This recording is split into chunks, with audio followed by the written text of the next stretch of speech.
In today's video, we're taking a look at some NHL trade and free agent rumors, looking at teams like Florida and Ottawa. Plus, we're also having some more information discussed here on the Taylor Hall situation in Arizona, John Chayka, and the whole mess that's been created there with the Coyotes. And we also have another crazy Jack Eichel trade rumor that I come across. And hockey is officially back today. We have some exhibition games on the schedule. We'll jump into all that coming up next.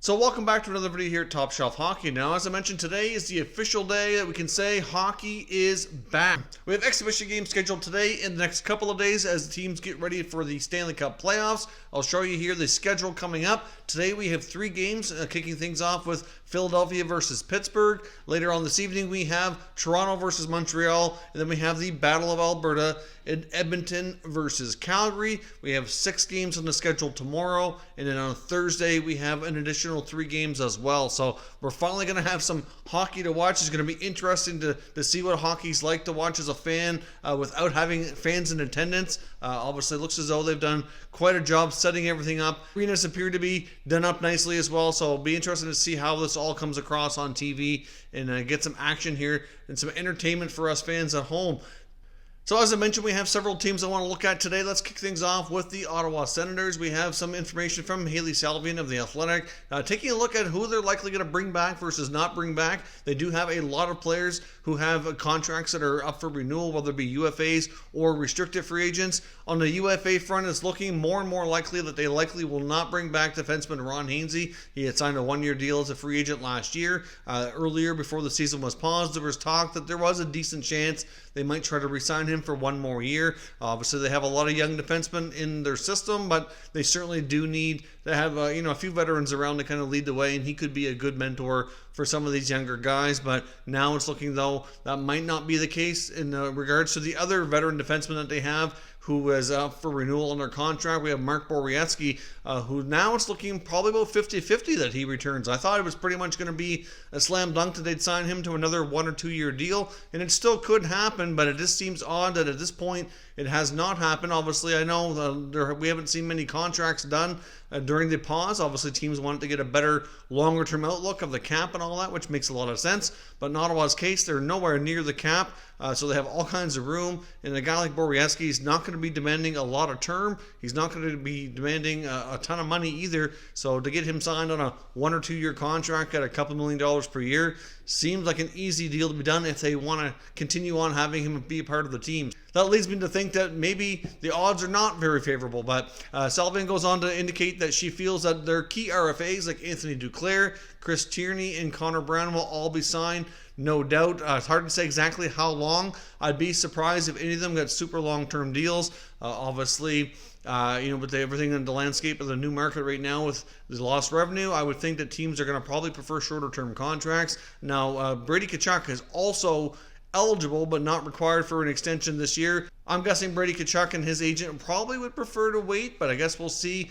what kind of offers they make him if they make an attempt to get a long-term deal done with him now before the NHL market starts to rebound, because it might be a good opportunity from the team side to get him signed, but from his side it might be better to wait. So we'll see how that plays out as well. Now, in regards to the Florida Panthers, they are expected to be cutting salary, and there's some additional information in Elliot Friedman's latest 31 Thoughts column, where he does touch on several topics that we're going to be addressing here today, but the Panthers being one of them. Because of that, pending UFA forwards Mike Hoffman and Evgeny Dodonov are very likely to depart via free agency. Of course, they have some other longer-term contracts with some of their bigger names, including Barkov and Huberdeau, etc. And these guys are just not going to be able to be retained with what they already have on the books. But the owners want to spend in payroll. We saw them spend a lot of money last year signing Sergei Bobrovsky. They also paid out, I know it doesn't count against the cap, but a lot of money in hiring coach Joel Quenneville. And all of a sudden, this team did not perform quite up to task. I mean, they are getting into this 2014 playoff format,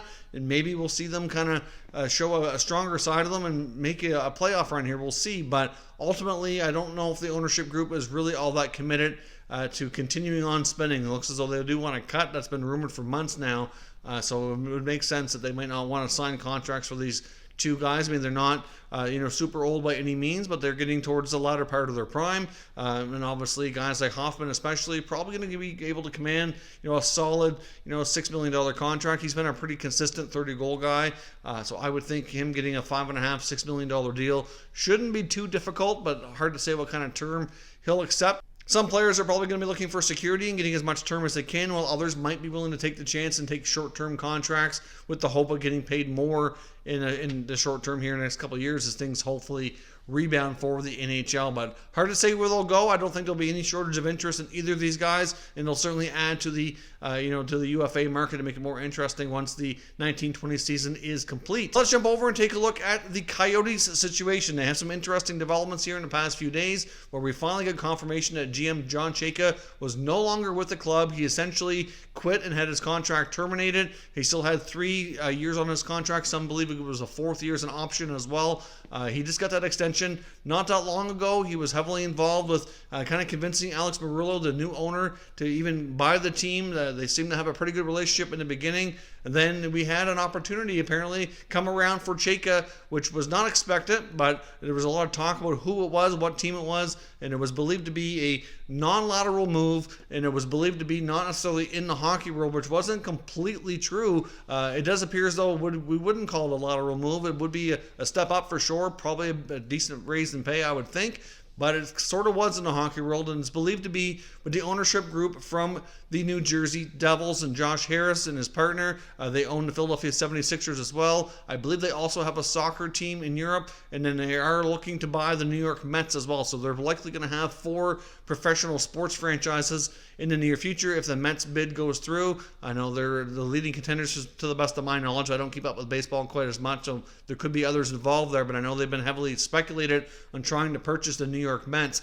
So they're going to have their hand in a lot of sports, and they really want to have a guy like Chayka kind of have a role in their main head company that kind of oversees everything. So obviously that probably would have been a major opportunity for him, but he still would have been involved in the hockey world in some capacity here. Now it's looked as though the Coyotes have reached out to Gary Bettman to kind of be an arbitrator and kind of decide here how this is going to go. I know the Coyotes wanted compensation if they were to let him go, but that's not allowed anymore in the new CBA.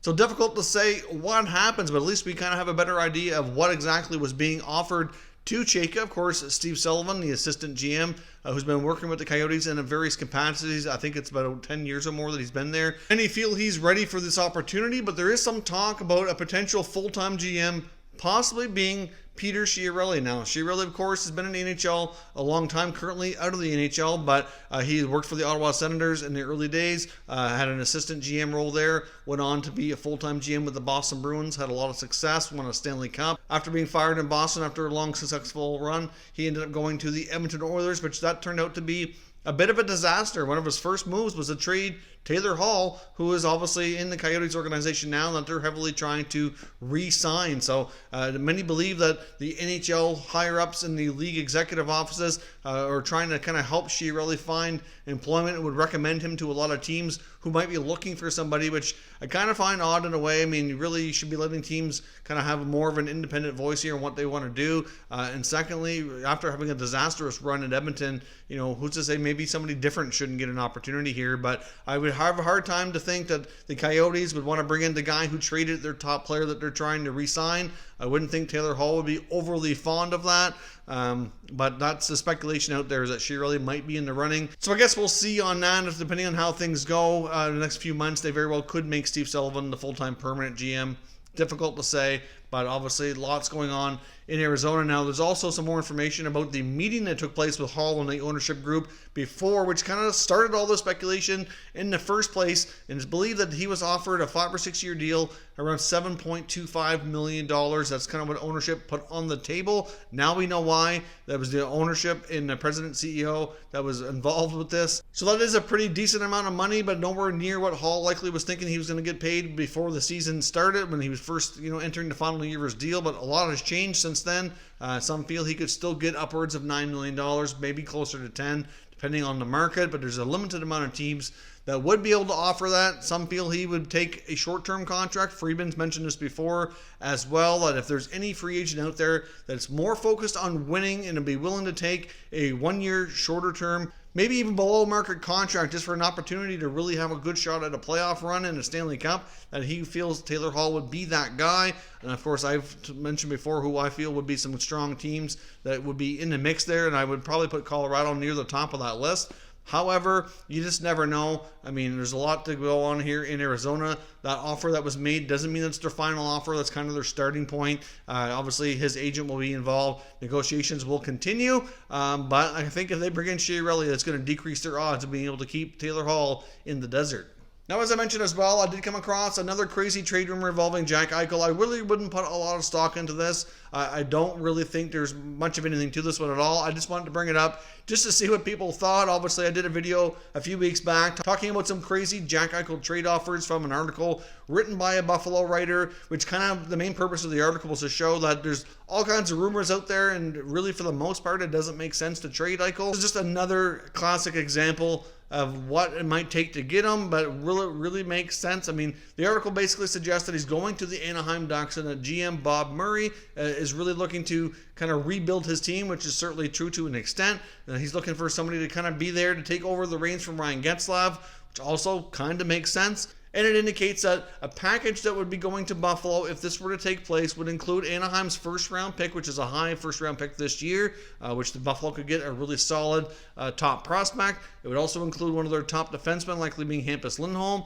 and also it would include a prospect, which will likely be either Sam Steele or Max Jones. Now, based on what Jack Eichel's trade value could be, I mean, that's a decent package. You get a top 4 defenseman, you get a high first-round pick to get a really solid top prospect, and another already NHL-ready prospect. That is a pretty decent haul. I'm not really sure if Buffalo would go for that, but the article also went on to mention the fact that Jack Eichel does not have a no-trade clause, and that Eichel should not be happy with his agent for doing that, and that's, to me, where they lost the credibility, because Jack Eichel actually does have a no-trade clause in his contract. It just hasn't kicked in yet. He's not eligible for one as of yet. So sometimes when you come across some of these trade rumors and you see some of the information that's being discussed, you can clearly see that there really isn't much to it. They claim to have the information from a Western Conference NHL executive, so I have no idea who they're talking to or if it's something that's just completely off the wall here. But ultimately, you have to have 7 years of service in the NHL before you can get a form of a no-trade or a modified no-trade clause in your contract.